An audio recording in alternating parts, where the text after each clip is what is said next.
Well, I want to thank you for joining us. I'm Mark Schumacher, and this is a very special webinar today because what we're going to be doing over the next hour is essentially a sales training meeting. So this is something that you can take with you and utilize. This is something that you can click on demand in the coming days and utilize also. It's going to be a chance to really just absolutely help you take a granular approach to the sales process. And I'm excited about this. It's a very unique approach today, and we'll tell you more in just a second. But let me just remind you about a couple of things. First of all, because this is going to be like a sales session, there's a Q&A tab at the bottom of the screen. As we go through, if you have a question that comes up with what we're discussing, put it in there. We'll do our best to get to it right away. And also, by the way, I want to tell you that we have, of course, a thought leader sponsor for all of our education, and that's Synchrony. And this is one of the webinars that you can watch and get some credit on their Ignite program. At the end of this webinar, we'll give you the code so that you can get some interesting little benefits from having watched today as well. And always as a reminder, myhfa.org/webinar. If you go to that site, it's our entire library of all of our webinars. So without further ado, I want to get to it here today. And I have a guest that should be familiar to many and a good friend to us here at HFA. This is Rob Ball. Rob is a lead sales trainer for the HFA Sales Academy. And he's also a very, very successful retailer as well. And really, he's a sales expert. And so we're going to tap in to Rob today. And Rob does a lot of these presentations across the country. And this is a chance today to really hone this down for everybody who's tuning in. So first of all, Rob, thanks for joining us. I appreciate that very, very much. So as we approach this as a sales meeting, as a sales training meeting, first of all, how would you start a typical sales training meeting? What is it you want to accomplish right out of the gates? So that's a phenomenal question. I mean, honestly, I get asked that question probably more than any other question in this entire furniture game. I think that consistency in having your morning meetings with your staff is the most important thing, because ultimately, when you have a sales meeting, if you're doing a sales meeting once a month, I mean, how much real muscle memory are we going to be able to develop in our sales teams, over the course of time?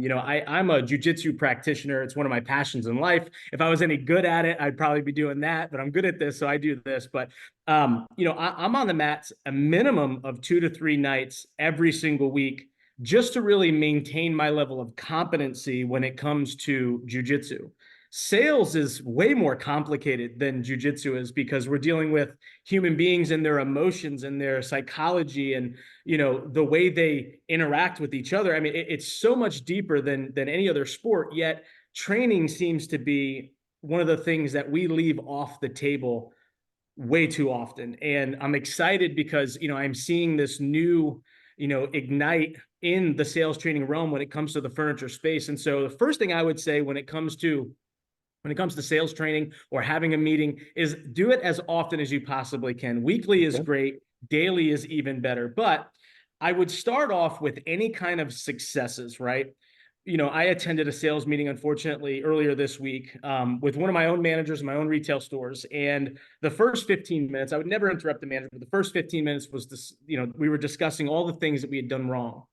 And, I could just see the energy sucked out of the room, right? And hey, I was going to be up next and talking to the team, and I wanted to inject some energy and some passion into them and get them excited again. But ultimately, the way we start our meetings needs to be on a positive. I don't think that you should skirt the issues, though, right? Like in this sales meeting, I'm going to tell you, hey, listen, sales are not where we want them to be. I think across the industry, we have a lot of retailers that are achieving success, but many of us, unfortunately, are not having the best, start to the year, probably one of the worst fourth quarters we've had over the past couple of years. And so I think it's okay to talk about the weeds that are in the business, but we have to make sure we extract those weeds. But let's talk about a few positive things. Let's highlight some of our sales associates, and then we're going to start projecting in our sales meetings. So what do I mean by that? I'm going to start projecting the behaviors that I have wanted to see to the team. So here's a good example of that, Mark. Let's say you and I are working on the sales floor together. You're one of my, middle of the road sales associates that I'm really, you show a lot of promise in. I think that you're going to be a superstar. Well, what I'm going to do is I'm going to call you out on something that you and I have been working on. in the middle of a meeting, and I'm going to praise you on it. Even if you're not really achieving that high level of success, what I'm going to do is I'm going to act as if, Mark, you're absolutely crushing the greeting. Let's just, for example, say, you've been kind of lackadaisical in your greeting. You haven't been asking an open-ended question. You haven't used our standardized greeting too often, but you and I have been coaching on it. Well, I might say, hey, listen, ladies and gentlemen, we've had this going on. Here's praise, praise, praise. Here's our sales numbers. Here's our goals. But I really wanted to talk about Mark and the strides that he has made in terms of his sales greeting. Give him a round of applause. I'm so proud of him. What that's going to do is that, number one, that's going to highlight to Mark how important that is to me, because I've recognized, number one, his efforts. And number two, that's going to put pressure on all the other individuals that are there that may not be, achieving that level of success on that particular area. So they want to be recognized as well. So that's how I like to start my meetings. And interesting too. And you're also talking about not always recognizing the same person. So not always just your exemplary leader. You want to throw that around a little bit. I like that because that sends an interesting message to the people around. So we recognize those successes. What's next? I guess you want to really start setting some goals then, right? I mean, really paving the way for what's coming next. Absolutely. I think it's important to be realistic in your goals, right? Anybody can walk up there and say, hey, if your store typically does $10,000 a day or whatever it might be, hey, we're going to do $50,000 today. I mean, that's unrealistic. Let's set goals that are realistic for the type of business and era that we're in. If we're expecting to be down, I don't think that we should go up to everybody and say, hey, listen, in order for us to get, a bonus or whatever it might be, we need to be up 10 or 15 or 20%. I think we need to have stretch goals. I think we need to have, hey, here's business as usual. Here's where we're at. This is where we're going to start celebrating. And here's where those different layers are going to be: tier 1, tier 2, tier 3. And here's what we're going to get once we achieve these things for the week, the month, the year, what have you. But I think that right now, listen, Mark, we have been through our sales associates, and this is something that we do not talk about enough as an industry, is our sales leaders that are out there have been through quite a time, right? We went through COVID, right? We went through just wondering whether or not we were going to have jobs. We went through, the supply chain crisis and sales that were phenomenal. We didn't know where we were going to get the furniture from. And now we're experiencing a lull, and there hasn't been this kind of consistency to the business, right? And so I think what we need to do is we need to get back to hitting goals on a regular basis, even if they're slightly under, what we would have normally put for our goals, if that makes sense. So what I'm hearing you say is definitely have stretch, but have stretch goals that are reachable, and then you can stretch beyond those. Yeah. It sounded like that was incremental. All right, Rob. So this sales training meeting we're having today, it's January 25th. We're just a few weeks out from President's Day. So what does our sales team need to be doing today to be getting ready for the big first holiday weekend of the new year? Yeah, it's a great question. So I think we're 3 weeks out, President's Day. I think it's February 19th. That's at least what Siri told me about 5 minutes before this conference call. So hopefully she's correct. But thank you, Siri. Ultimately, what we want to do is we want to make sure that we are the experts, right? Because anybody that is waiting right now to shop for President's Day is doing every bit of research imaginable about your business and your competition. And so why would we allow our consumers to be more educated about the potential sales that are coming down the line than we are as sales associates? And so the first thing we got to do is we got to get educated. So as a sales leader in my sales meeting, I'm going to talk about what our competition is doing, if they have done any kind of promotions leading up to Black Friday, or excuse me, not Black Friday, President's Day, beforehand. So I'm going to talk about, okay, here's what our competition's doing. Here's what we're doing to combat it. Here's what our customers are going to say. And here's the rhetoric that we need to have.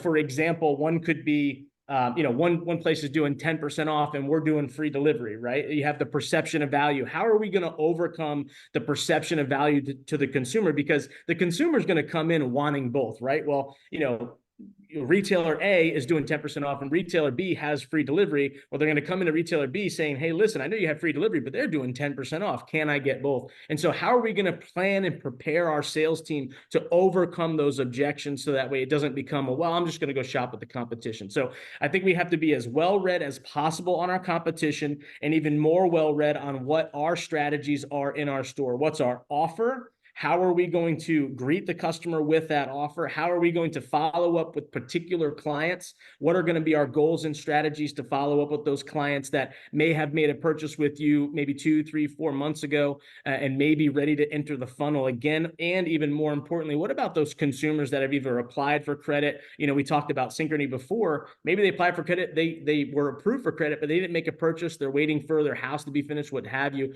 What are those customers that we've created touch points with? How do we rank those in terms of overall propensity to buy? And so what we do in our stores is we say, let's say you have 10 clients, right? I'm going to ask every single sales associate for the past 6 months, let's say it's 10 people that didn't buy. Probably a poor example, probably have a lot more than that, but I'm going to rank those 10 clients number 1 to number 10 for propensity to buy. It's a gut feeling. Number 1 is going to be the customer that I'm going to put a lot of attention and focus on, because ultimately I believe in my heart that these clients really have a need. I have the problem solving, skills to solve the problem, and I can reach out to them and add value to their lives. And then all the way down to number 10, which is going to be somebody that, ultimately I believe they're probably going to make a purchase, but maybe I didn't have a good connection with them. And how am I going to set them up for success, right? So rank those top 10 clients or top 20, top 50, whatever it might be. And let's start going after those customers that have a high propensity to buy so we can get them back in the funnel. Okay. So now with all of that said, there's that great saying that practice makes permanent. And so it sounds to me like there's a real need for always in somewhat a back to basics approach throughout, not just assuming that we got all these basics, figured out. So as you're getting ready and, for a large sales weekend in 3 weeks, you want to have reminders about, all of these different aspects of the sale, et cetera. So why don't we do this? Would you take us through, again, it's a sales meeting we're having today. How about we go through the sales process from top to bottom? We'll focus on each one, and anybody out there that has questions, once again, the Q&A tab at the bottom, hit it up and interact in our sales meeting today. But so Rob, the sales process, let's get everybody re-energized here in the first few weeks of 24. So we start with the greet. Talk to the team. What do we need to be thinking about when it comes to that? Absolutely. So the sales process, once the customer hits the store, absolutely no question starts with the greet, right? It's so important. We're actually going to get into that in just 2 seconds, Mark, because I want to add another layer if it's okay. So really, it actually starts before the consumer even gets there. So if we're having President's Day in 3 weeks, let's just assume that it's actually a week away. Okay. So we've done a ramp up. We've talked about reaching out to those clients, inviting them in, scheduling appointments. So important. Even having the manager reach out to maybe that number 10 or 9 client and making them feel more valuable and more special, saying, hey, listen, I wanted to personally invite you in for our President's Day sale. My name is Rob. I'm the store manager. I'm the owner, what have you. I actually have some time set aside to maybe I'd be able to help you because I know you didn't make a purchase in the past. So we're going to do all of that. But the second thing that we're going to do, let's say about a week out, is we're going to plan our decorations for our store. Okay. You could have the greatest sale in the world, literally giving away free furniture to everybody, in the world. But if your store, when that customer walks in, does not feel like an event is going on, trust me, they will not buy from you. They won't feel that urgency. And so urgency is emotion that we can create with our words, but it's even better. It's enhanced.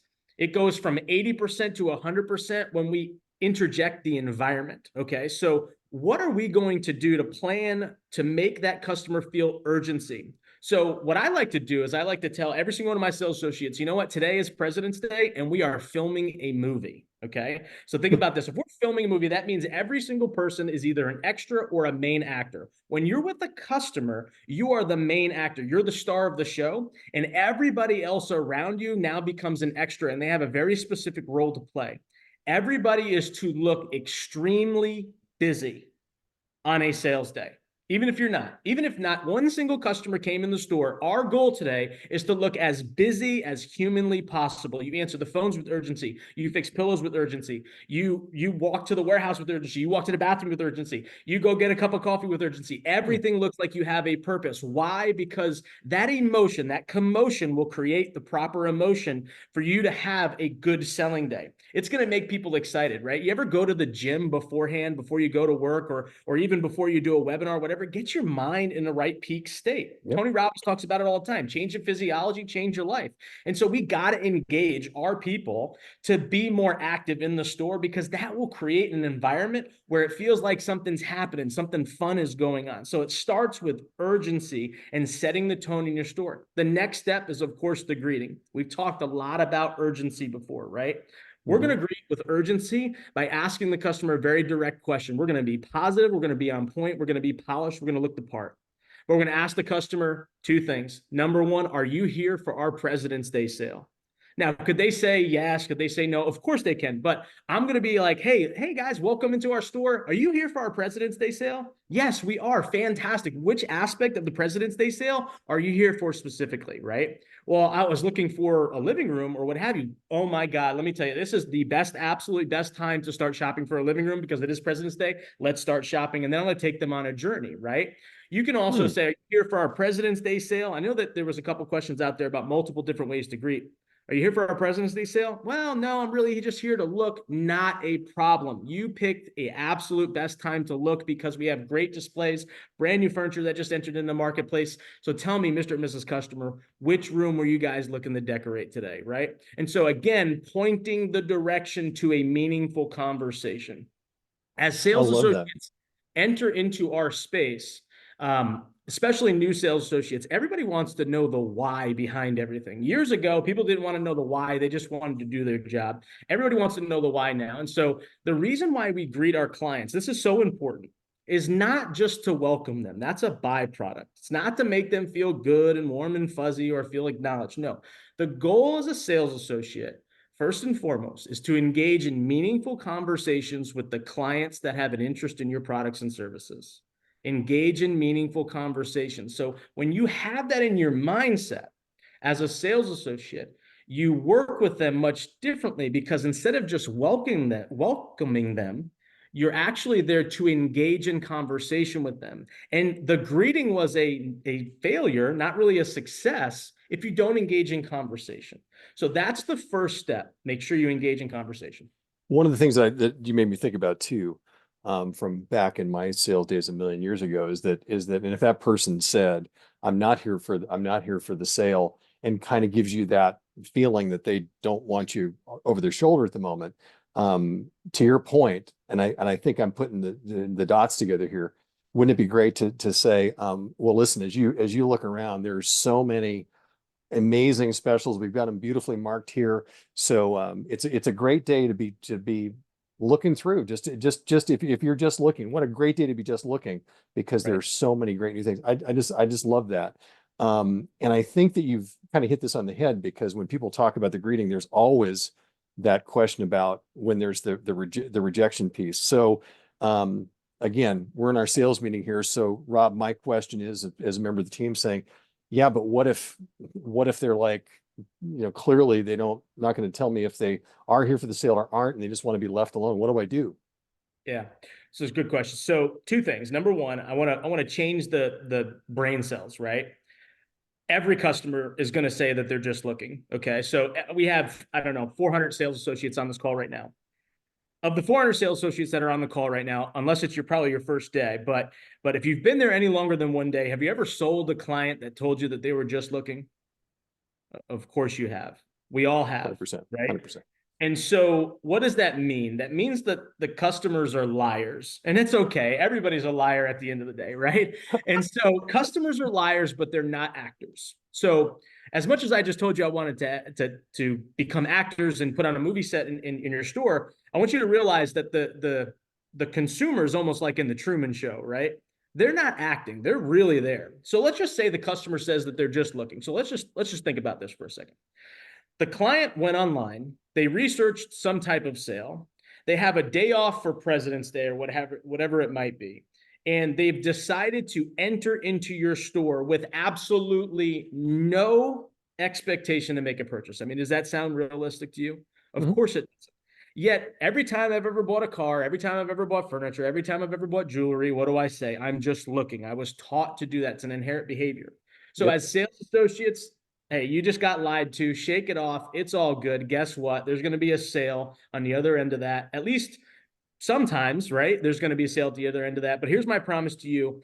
No matter what, I can promise you that that consumer that told you that they were just looking, within 72 hours, 80% of them make a buying decision. 80% of them make a buying decision, whether it's be with you or it's with one of your competition. So every client that comes into our stores makes a buying decision within 72 hours, 80% of the time. So just know that and keep that in your head.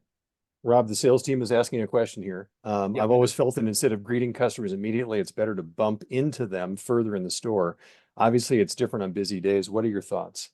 Yeah, I mean, I think that everybody's style, it's no problem, right? It's no problem whatsoever. I think it's very important to acknowledge a customer and to not forget about who those customers are. Because honestly, everybody talks about the greeting being the most important step in the sales process. I disagree completely, because as often as I have greeted customers, I get just looking a lot, and a lot of customers really just want their space. And sometimes you can tell them walking right through the door. I think it's important you acknowledge them. They might wave you off and, you know, give you the Heisman pose, whatever it is. But the most important step in the process is going to be step number 2, which is the reapproach, right? So that's okay if that's your style. I think it's important that you should acknowledge every customer that walks through the door, but doesn't mean that you have to have like a hard greeting with them. But I will caution you against this. I want you to look at every single Google review in stores around your area. I can promise you this. Almost every single one-star review is from 2 different places. It's either a poor delivery experience, or really the one that bubbles up and is relevant to this situation was, I was not greeted or spoken to by a salesperson whatsoever. And so it's very important when you look at your reviews, if that's going to be your tactic, if that's going to be your strategy, to look at your Google reviews to find out if you're making customers upset or not. And so I agree with you. I hear you, but I think you need to acknowledge the customers when they come in the door. Let's talk about a part of the soft skills here, because I think that I'm always fearful, not fearful, I'm always turned off, I should say, when I go into a store, when I get what I call the panting dog. Okay. This kind of thing like this. Can we talk about for a minute how important confidence is? And I mean that from the standpoint of confidence that whether you get a yes, I'm here for the sale, no, I'm not, or I'm just looking, the confidence to roll with all in the same fashion to where that customer senses that you're okay with all of that and is not feeling put up. Can you talk a little bit about, because that's tough to harness. I know it's a soft skill. How important is putting forth that confidence in your role in the store? How critical is that for the sales team? Unbelievably critical. Confidence and the will to get the job done are the 2 most important factors to any successful sales associate. So let me put this in other words. So we did a study with our own sales team. So I do not know if this is across the board, the entire industry, but I'll just tell you our experience. We did a study on sales associates that were only there for 90 days beyond their training, right? So let's just say the first 30 days is the training time period where they're on the floor, but they're really kind of learning the system, all that kind of stuff. But after that, we have a 90-day period where we really invest a lot in our sales associates, and we pay attention to every single metric, everything that they're doing. And what we have found is in that first 90 days, they actually do a better job in all of their KPIs and especially their sales volume than they do the next 180 days. And here's the reason why: because they're excited to be there. Okay. They're confident because they're getting all the information up front. They're constantly being invested in, and they want to prove to you that you made the right choice in their hiring decision. And then what happens is, just like in relationships, people get comfortable. This goes back to that very first thing we talked about having those daily touch points with your sales teams where you can reinvigorate them and get them back to the basics toward the sales process. Because if we know that brand new sales associate doesn't know any features and benefits, doesn't really know about our financing, barely knows our computer system, and they outsell themselves in their first 90 than they do the next 180, well, we know that has a lot to do with what's going on up here rather than what's really happening. The customers aren't changing, right? And so I think confidence is key. Now, how do you get confidence, right? That's the most important question. The way you get confidence is through relentless training. Okay. I know it's awkward to role play. Everybody on this call, I had 400 people just roll their eyes at me right now. Trust me, every time it's brought up in my stores, I hate doing it too. But let me promise you, I'd rather role play and fail with my friend or somebody that's going to have fun with me or, throw really, crazy objections at me than I'd rather practice on a customer, right? And so training is something that should be done every single morning. If you don't have a training system like the Sales Academy, that's okay. You can do training. You can go on YouTube. You can go, download an audiobook, or you can invest, in the sales training, what have you. But at the end of the day, if you're not doing something consistently to sharpen your edge and to keep it sharp, then that confidence is going to start to wane. And so it's all about sharpening your edge and investing in yourself. That's going to build your confidence. And I think too, I just, from a personal standpoint, I always felt that my confidence grew the more comfortable I became with no, Absolutely. and not putting so much into what that response was going to do to me. Okay, so as we're working through our sales training meeting here, so what about reapproach? So they're in the store. Okay. They've either said I'm not here for the sale, and they're kind of hunting and pecking, or they've said I'm just looking. And we even had one question about people, they're on their phone, they're not even really kind of interacting with you. All right, so now they're in your territory, they're in your house. What do we do now when it comes to the reapproach? What are the things that you want this sales team to be aware of? Okay, so back to the original saying, right? So customers are actors, or excuse me, customers are not actors, but they absolutely are liars. So they lied to us just a second ago, but now we're going to pay attention to them as they're walking through the store to watch for those context clues about what they're looking for. So if the customer's walking around and she's sitting on a sofa, well, guess what? She's probably looking for living room. She might be looking for occasional tables, but you're going to look for things to add value to the conversation, to create conversation, right? And so, yes, listen, everybody on this call, I could go back and reapproach a customer and say, hey, it looks like you guys are looking for living room groups. Is that correct? Would you like me to tell you about some of our specials or any kind of special things you might be looking for, what have you? And they can still tell you that they're just looking. That can happen. But more often than not, once they've had an opportunity to breathe and you come to them with value, like, hey, listen, just so you know, Mark, I know that you said you were just looking. It looks like you're looking for some living room groups here. All of our sofa and love seats right now come in a package with 3 occasional tables, and we're able to save you 30% for President's Day. I just wanted to tell you that because I know it's kind of confusing with our tagging. But did you have any questions about anything you've seen thus far? And so, again, I'm going there with a tidbit to add a little bit of value, and then I'm going to try to open up the conversation and let them breathe, right? Let the conversation breathe. So the reapproach, first things first, we are going to be within eye shot of the consumer. We're not going to stalk them, right? We're going to watch them from afar, and we are going to make mental notes of what they have been looking for, dining room sets, living room sets, whatever it is. And then we are going to reapproach after an appropriate amount of time, maybe a minute 30 seconds, 3 minutes, whatever it might be in your store, depending on the size of the store. But you're going to reapproach them, and you're going to try to create conversation through adding value, little tidbit of information, right? Consumers always want information. That's why they're there. Give them some information that may be hidden, and then try to open the conversation up. And team, everybody that comes in the store is giving you clues. I mean, I love what you just said. If you got somebody that continues to walk over and they're pushing down the cushion on the sofas, or sitting down on the sofa, just like, hello, McFly, what are they trying to tell you? 100%. I had an interesting, and I don't know, I'm not going to suggest this is great. You can, if you think this is lousy, do it.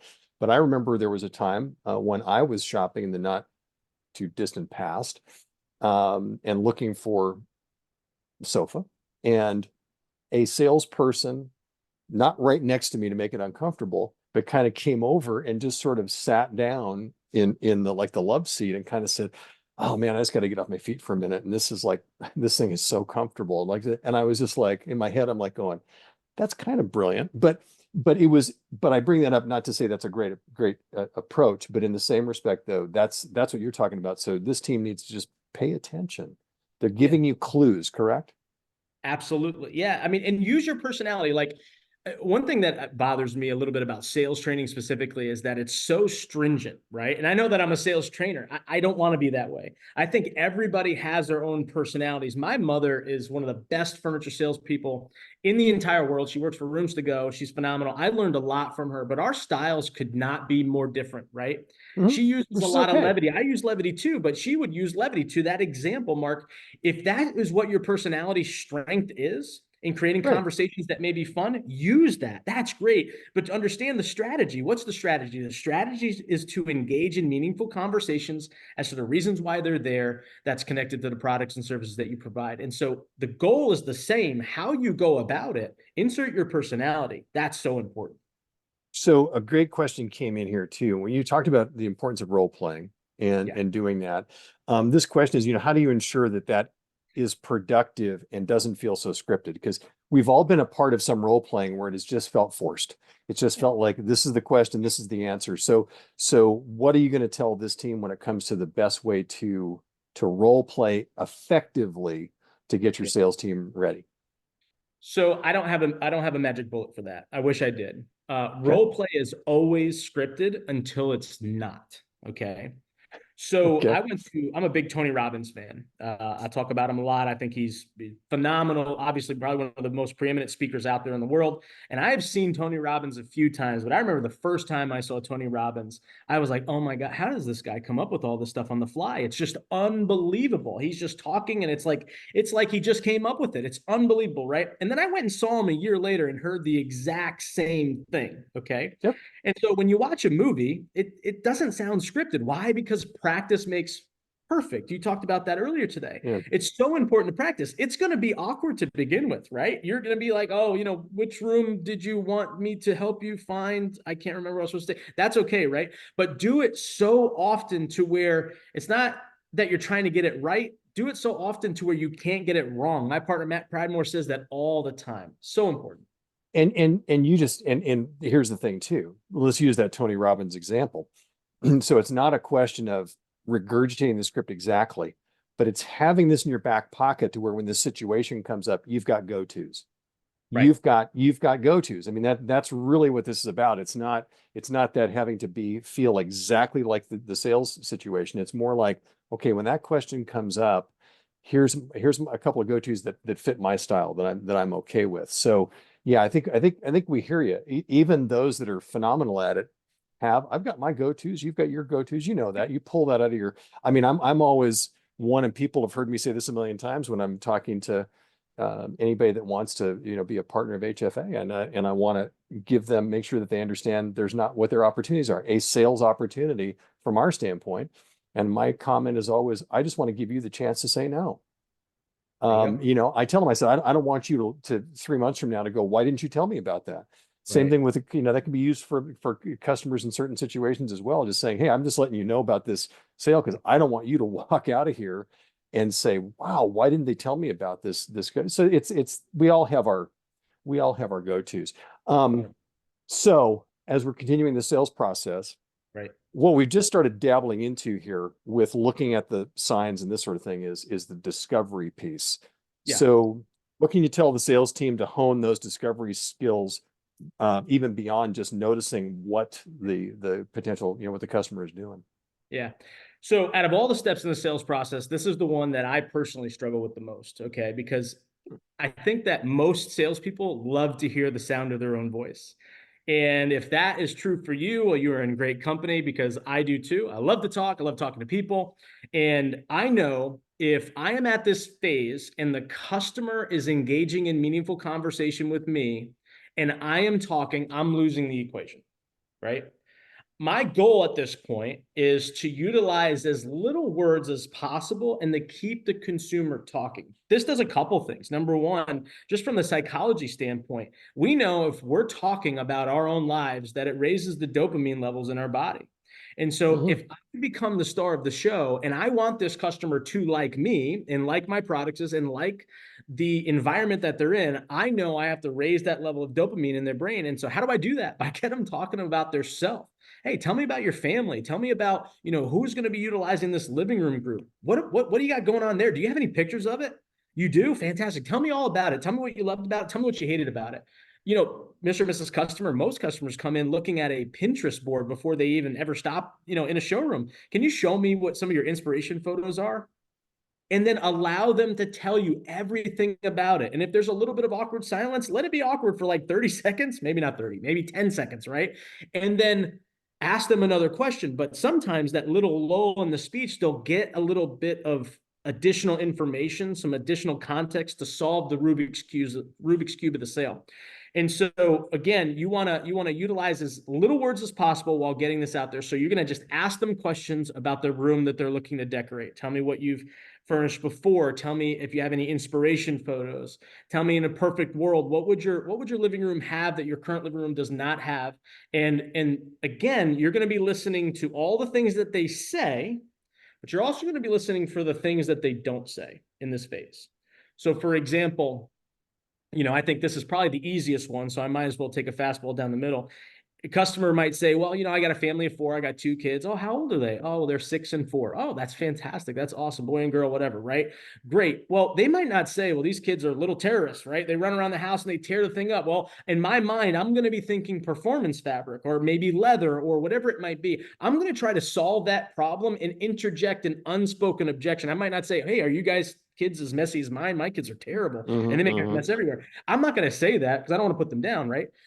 But I might solve that problem for them. And in the next step, which is in the presentation phase, I may utilize that as a feature. More importantly, the benefit to solve that problem and to let the customer know how much I care by listening to those objections in the first place. And I'd love to get your thoughts on this too, because I've always known and heard that there is power in, when you do speak, is in some ways regurgitating what they've already told you. What I mean by that, I don't mean that exactly, but what I'm suggesting is you were just getting close there with what we were talking about. You've cataloged that. Okay, they got a 6 and a 4-year-old, so that as you're working your way down, if there's a moment of clarity where you could basically say, well, this what you're, the sofa you're looking at now, that's a performance material. And I don't know how your 6 and 4-year-olds are, but this is something that was really been built for people with young kids because of its durability. So they understand that you heard them, right? It's that validation as you go along, because there's nothing that connects people more than when they feel like they've been heard, right? And how do you feel about that as a method? I can't imagine you've not used that. Oh, you could not be more correct. I mean, you are absolutely right on it. My job is to make sure that consumer doesn't think that I just want to sell them product, because genuinely, I honestly don't. If the $399 sofa is going to solve their problem, guess what? I'm going to sell them the $399 sofa, right? I may offer them the $499 and the $599 and the $699 if I feel it may solve their problem better. But if the $399 checks all the boxes, guess what? I'm going to ask them, which room are you looking to decorate next? I'm going to move on to the next project, right? And so the first thing, you're 1,000% correct. I'm going to listen to what they say, but I'm going to use those clues and regurgitate them as to the reason why whatever I'm presenting, which is the next step, is going to help solve those problems. That's going to, again, raise their level of dopamine. I'm going to try my best. Now, some people are really good at it. Some people are not, but I'm going to try my best to catalog what their names are and even their kids. Okay. One question that came through on the chat even before this was, how do I check a consumer in? Now, this is very specific to a lot of different retailers, but here's how we do it. And I just want to touch base on this really quick. If you have any type of technology that is mobile, that is a great way to check them in. Mr. and Ms. Customer, which room you're looking at decorate today, they tell you they're looking for a living room, what have you, or you go to the reapproach. It doesn't matter. You can do this at any step along the process. Mr. and Mrs. Customer, have you ever shopped with us before? Or this is your first time in? Oh, no, I've shopped with you before. Fantastic. You know what? Briefly, just while that way I can kind of catalog everything we're looking at today, let me get you checked in. Write down the name. What's your last name? What's your address? What's your phone number? Oh, fantastic. I found you. Or no, this is my first time in. Okay, fantastic. I'm going to create a customer profile for you just so I can email you and send you everything that you were interested in today. So that way there's no questions once you get home, right? Again, writing everything down. Now I've got a lead, right? You should have no problem asking for that to the consumer. Now, if you ask the consumer once they come in the door, hey, Mr. and Mrs. Customer, what's your name? I got to get you checked in. The customer's going to say, no, I'm just looking. I don't want to get checked in. Yeah, no yeah, problem. yeah. That sounds predatory, right? Yeah, create a little bit of rapport first. Get them in the door, get them talking to you, engage in meaningful conversation. There's going to be a great opportunity to ask, oh, what was your names? I'm sorry, I forgot to ask before. Okay, it's Mary and John. Fantastic. They live in Lakeland, Florida, and their phone number is 12345, right? And so that is a great way to check them in. If you do not have technology, always carry pen and paper in your hand at all times, because you don't have something to write notes with. And I know maybe you got a visual memory, what have you, but if that's not you, write it down. And this is something I've learned for years too. It always tends to really connect with someone if you ask permission to take notes. Oh yeah. This is something that a lot of people don't do. Yeah. But when you ask somebody, by the way, would you mind if I just took some notes to just make sure that there's something about asking that permission that is a way of building that bridge. I've seen it work. I'm not coming up with that on my own. This is something that I've been mentored with over the years, but that's something to think about as well. So Absolutely. so now Rob, we're looking at these different things we're learning from this customer, et cetera. You've already kind of talked about this, but let's talk to the team about some of the other best ways to now present solutions to be really kind of taking this to the next level here before we start talking about closing. So what are some key things that this sales team needs to be aware of? All right. So before this, what I like to do is I like to find 3 items throughout the discovery phase. Now, I know that a lot of sales associates that are on this call right now, this is not like, okay, it's a step 1, step 2, step 3. I mean, we try our best Yeah, to follow the step, but some of these things run together, right? It's not like this perfect little box that's going to always work, right? 100%. Sometimes during the greeting, the customer is going to tell you right off rip what they're looking for, right? Okay, and they're going to just download on you. That's great. Love those customers.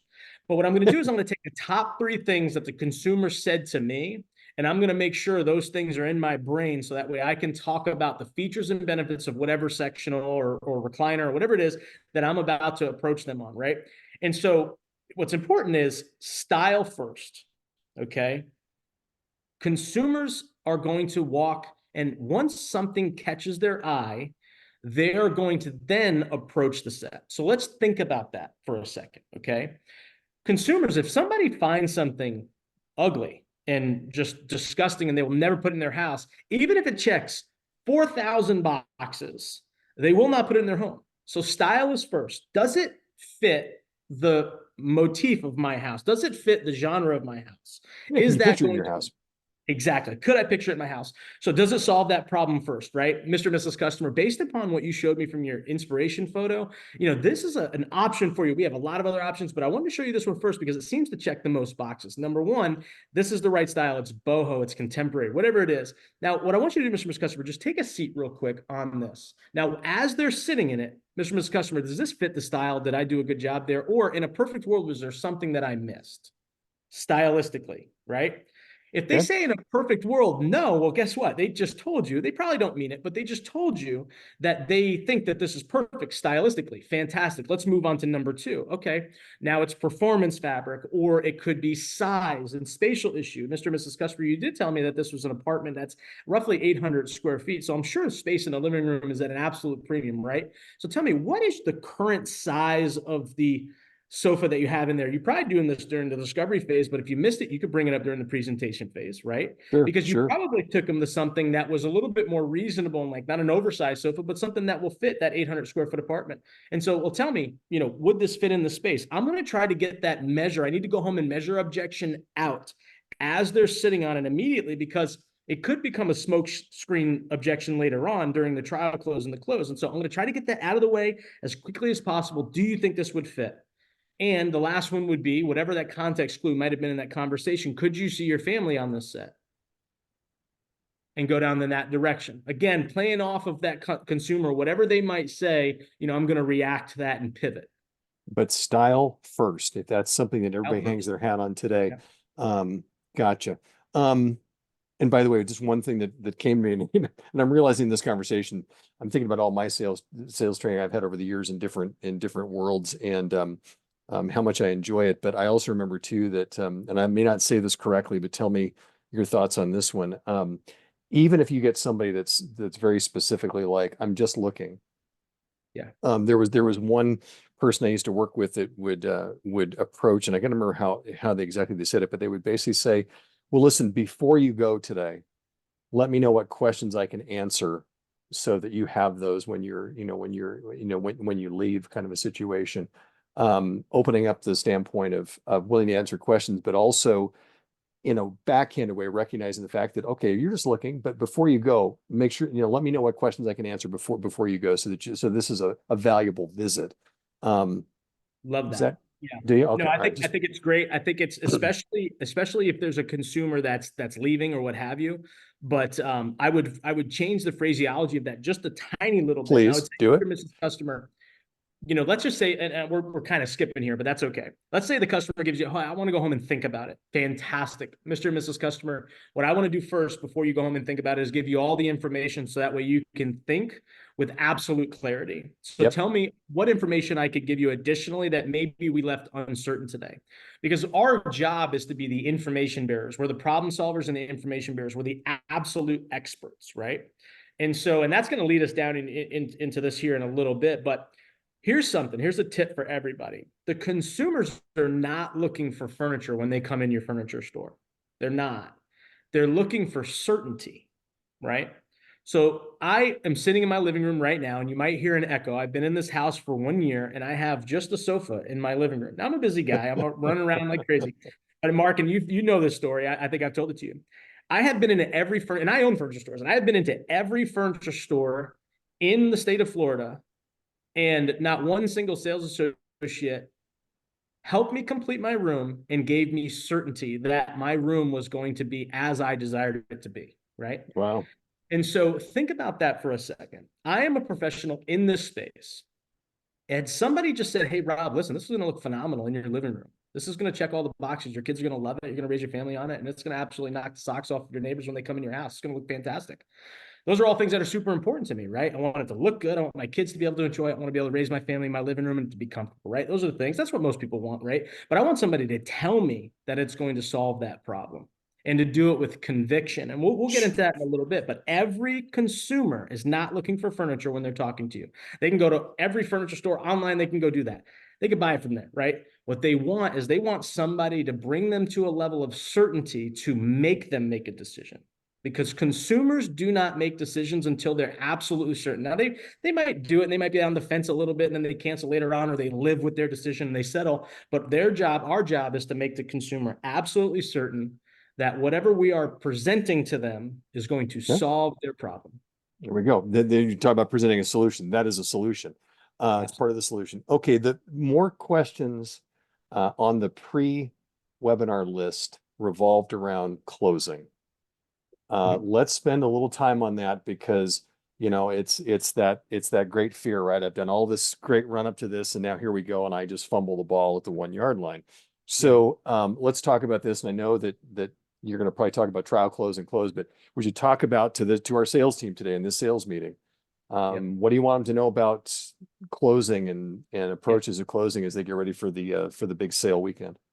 Okay. So whenever you're about to ask for the sale, well, let me rephrase it this way. Have you ever felt, maybe Mark, you felt this, have you ever felt buyer's remorse before you've bought it?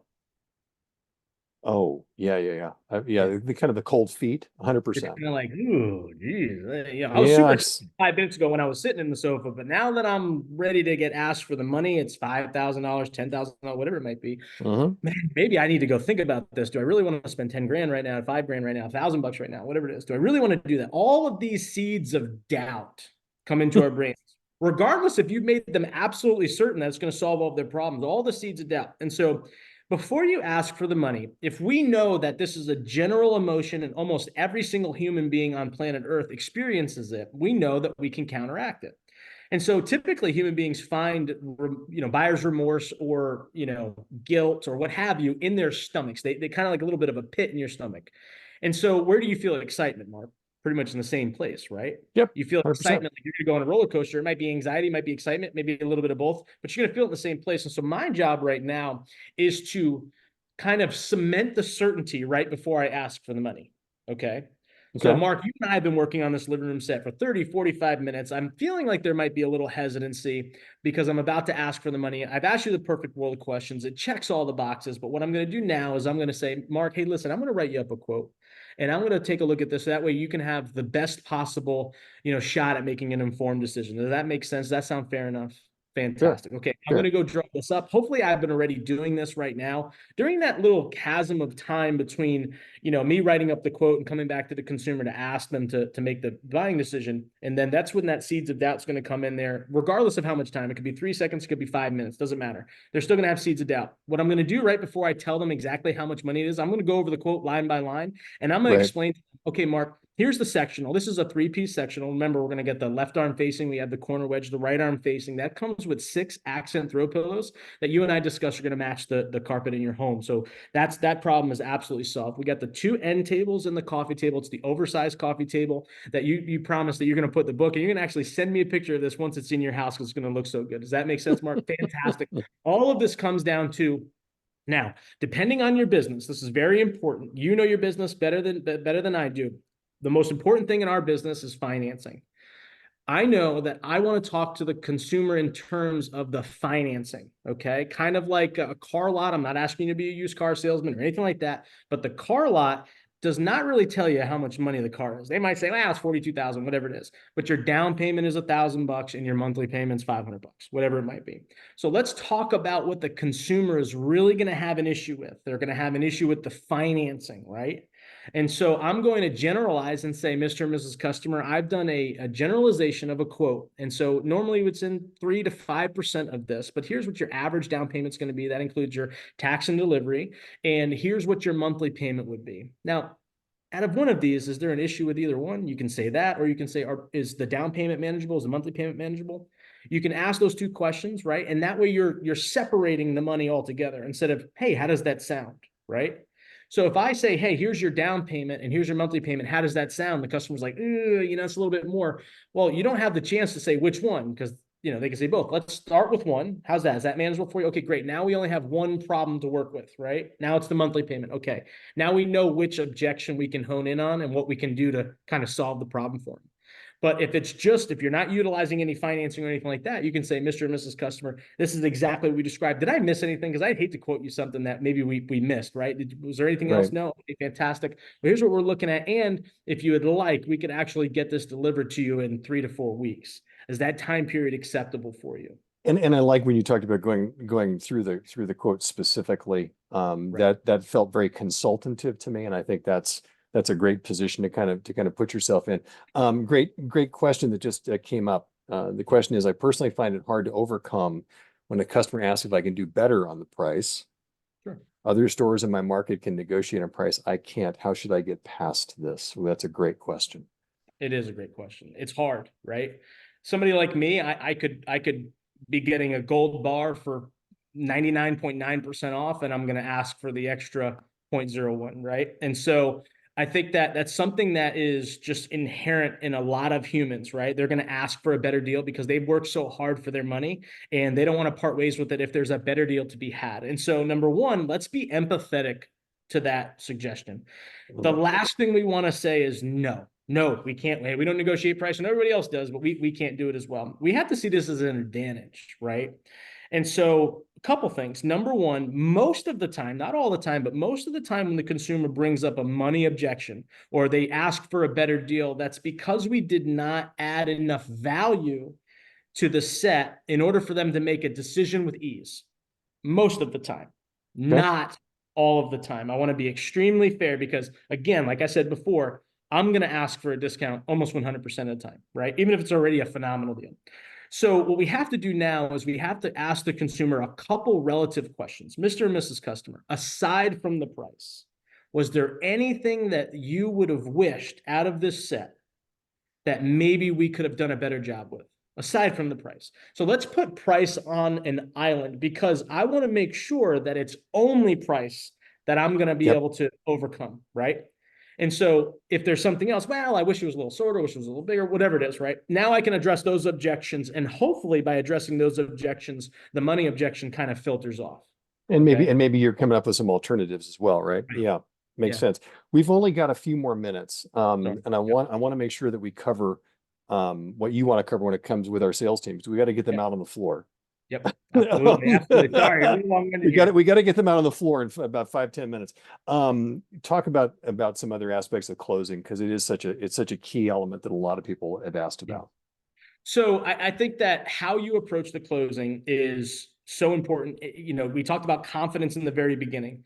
If you're confident that you've solved the problems, walk that customer through the closing procedure. Okay, Mr. and Mrs. Customer, we require this much money down. Do it with confidence. Like, this is going to look awesome. You remember, our job here at the end is to make that customer feel assured. We've already done it. Boom, check the box. Now we have to reassure the consumer that this is the right decision. Compliment them on their purchase. Tell them how great it's going to look. Tell them that it's going to, you know, it's going to solve the problems that they talked about during the sales process. But don't be afraid to ask for the sale. Mr. and Mrs. Customer, we've done a lot of time. We've spent a lot of time here. We've looked at this living room group. It seems to check all the boxes. Is that correct? Fantastic. Do you want to move forward with this purchase? Are you ready to do that today? And one thing that I'm going to do, and you're actually doing it right back to me, is the McCade nod, right? And I'm going to start nodding my head to get that consumer to start nodding back with me, right? And so if not, now this is the thing, they say, no, I want to go home and think about it. I want to do this, that, and the other thing. Then those are the real objections. But before you get to the real objection, my